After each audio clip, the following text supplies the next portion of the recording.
Matthieu, chapitre 16. Les pharisiens et les sadducéens abordèrent Jésus et, pour l'éprouver, lui demandèrent de leur faire voir un signe venant du ciel. Jésus leur répondit, « Le soir, vous dites, il fera beau, car le ciel est rouge, et le matin, il y aura de l'orage aujourd'hui, car le ciel est d'un rouge sombre. Vous savez discerner l'aspect du ciel, et vous ne pouvez discerner les signes des temps. Une génération méchante et adultère demande un miracle. Il ne lui sera donné d'autre miracle que celui de Jonas. » Puis il les quitta et s'en alla. Les disciples, en passant à l'autre bord, avaient oublié de prendre des pains. Jésus leur dit, « Gardez-vous avec soin du levain des pharisiens et des sadducéens. » Les disciples raisonnaient en eux-mêmes et disaient, « C'est parce que nous n'avons pas pris de pain. » Jésus, l'ayant connu, dit, « Pourquoi raisonnez-vous en vous-même, gens de peu de foi, sur ce que vous n'avez pas pris de pain? Êtes-vous encore sans intelligence, et ne vous rappelez-vous plus les 5 pains des 5000 hommes, et combien de paniers vous avez emportés? Ni les 7 pains des 4000 hommes, et combien de corbeilles vous avez emportés? Comment ne comprenez-vous pas que ce n'est pas au sujet de pain que je vous ai parlé? Gardez-vous du levain des pharisiens et des sadducéens. » Alors ils comprirent que ce n'était pas du levain du pain qu'il avait dit de se garder, mais de l'enseignement des pharisiens et des sadducéens.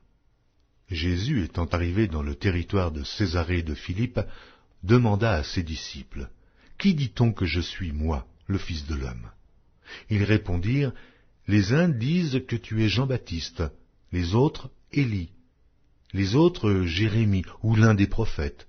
Et vous, leur dit-il, qui dites-vous que je suis » Simon-Pierre répondit, « Tu es le Christ, le Fils du Dieu vivant. » Jésus, reprenant la parole, lui dit, « Tu es heureux, Simon, fils de Jonas, car ce ne sont pas la chair et le sang qui t'ont révélé cela, mais c'est mon Père qui est dans les cieux. Et moi je te dis que tu es Pierre, et que sur cette pierre je bâtirai mon église, et que les portes du séjour des morts ne prévaudront point contre elle. Je te donnerai les clés du royaume des cieux. Ce que tu lieras sur la terre sera lié dans les cieux, et ce que tu délieras sur la terre sera délié dans les cieux. » Alors il recommanda aux disciples de ne dire à personne qu'il était le Christ.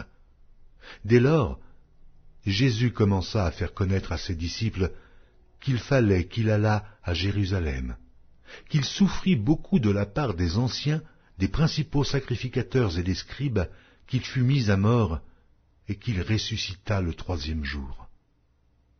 Pierre, l'ayant pris à part, se mit à le reprendre et dit, « À Dieu ne plaise, Seigneur, cela ne t'arrivera pas. » Mais Jésus, se retournant, dit à Pierre, « Arrière de moi, Satan, tu mets en scandale, car tes pensées ne sont pas les pensées de Dieu, mais celles des hommes. » Alors Jésus dit à ses disciples, « Si quelqu'un veut venir après moi, qu'il renonce à lui-même, qu'il se charge de sa croix et qu'il me suive.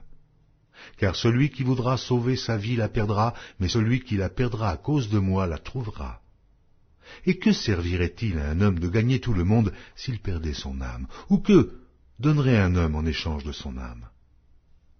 Car le Fils de l'homme doit venir dans la gloire de son Père avec ses anges, et alors il rendra à chacun selon ses œuvres. Je vous le dis en vérité. Quelques-uns de ceux qui sont ici ne mourront point, qu'ils n'aient vu le Fils de l'homme venir dans son règne.